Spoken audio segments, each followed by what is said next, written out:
Démonstration de force d'une ampleur sans précédent sur la place rouge à Moscou. C'est par une parade militaire monstre que le Kremlin a célébré le 70e anniversaire de la victoire sur l'Allemagne nazie.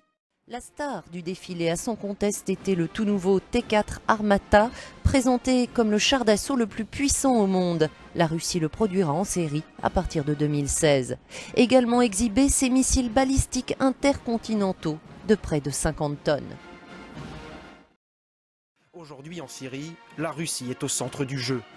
Pour peser toujours plus dans les affaires internationales, Vladimir Poutine investit massivement dans son armée, 75 milliards d'euros en 2015, plus de 20% du budget fédéral.